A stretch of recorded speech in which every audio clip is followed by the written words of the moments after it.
Hi guys, இனி நம்ம movie ரிவ்யூவில் தி பிளாக் படத்தோடைய ரிவ்யூ தான் பார்க்க போகிறோம். இந்த படம் தமிழ் டபுளில் இப்போ அவைலபிளாக இருக்குது. மறக்காமல் செக் அவுட் பண்ணி பாருங்கள். இது ஒரு சஸ்பென்ஸ் ஹாரர் த்ரில்லர் மூவியாக வெளிவந்திருக்கு.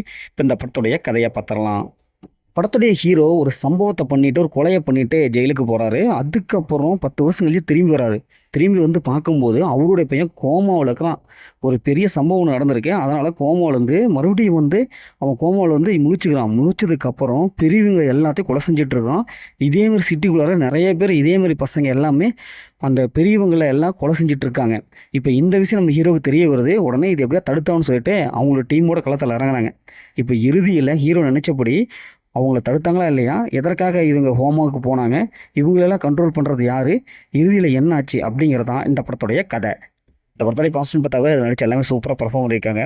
குறிப்பாக இதில் வர்ற அந்த ஹாரர் மூமெண்ட்ஸ் அளவே இருக்குது. அதேமாரி கதைக்கெல்லாம் பார்த்தீங்கன்னா வித்தியாசமான கதையாக இருக்குது.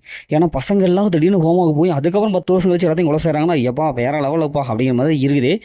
அதேமாதிரி பிஜிஎம் அண்ட் சினிமோட்டோகிராஃபிக்கெலாம் சூப்பரான ஒரு தரமாக கொடுத்துருக்காங்க. ஒரு சில பொருட்களும் நம்ம பயமுறுத்தவும் செய்கிறாங்க. ஏன்னா அந்தளவுக்கு இருக்குது. படத்துடைய ஸ்க்ரீன் பிளே பொறுத்தவரைக்கும் நான் சொன்ன மாதிரி ஃபஸ்ட் ஹாஃப் நல்லாவே வந்திருக்கு. ஓரளவுக்கு நல்லா படம் பார்க்குற மாதிரி இருக்குது. இவங்க திடீர்னு பார்த்தா ஒரு ஹோமாவிலேருந்து எந்திரிச்ச உடனே கண்ணெலாம் போடுறாங்களே ஜூம்பி மாதிரி எல்லாத்தையும் கொலை பண்ணுறதெல்லாம் அப்பா சாமி பார்க்குறது சைக்கிள். ஏன்னா அந்தளவுக்கு இருக்குது.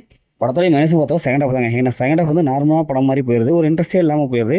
கதை எதை நோக்கி போடுறதுன்னு தெரிய மாட்டேங்குது. ஏன்னா அந்தளவுக்கு வெவ்வேறு திசையில் கதை போகுது. சுற்றி உழைச்சி சொல்கிற மாதிரி இருக்குது. அதேமாதிரி கிளைமேக்ஸ் அதேமாதிரி தான். ஃபஸ்ட் ஹாஃபுக்கும் செகண்ட் ஹாஃப் அந்த கிளைமேக்ஸுக்குலாம் சம்மந்தம் இல்லாமல் இருக்குது. இன்னும் கொஞ்சம் மெச்சூரிட்டியான கிளைமேக்ஸ் கொடுத்துருக்கலாம். செகண்ட் ஹாஃப் வர அந்த விஎஃப்எக்ஸ் காட்சியில் இன்னும் கொஞ்சம் தரமாக கொடுத்துருக்கலாம். அதே மாதிரி இவங்க வச்சுக்கிற ட்விஸ்ட் அண்ட் அதெல்லாம் அந்த மாதிரி சின்ஸில் இருக்குது. ஃபேமிலியை தொடர்ந்து தனியாக பாருங்கள். மொத்தம் இப்படி சூப்பராக சொன்னாங்கன்னா இந்த படம் ஒரு ஒன் டைம் வச்சு தான் நாங்கள் சொல்கிறேன். ஓகே, இதே மாதிரி அடுத்த ஒரு புதிய மூவி ரிவ்யூ சந்திப்போம்.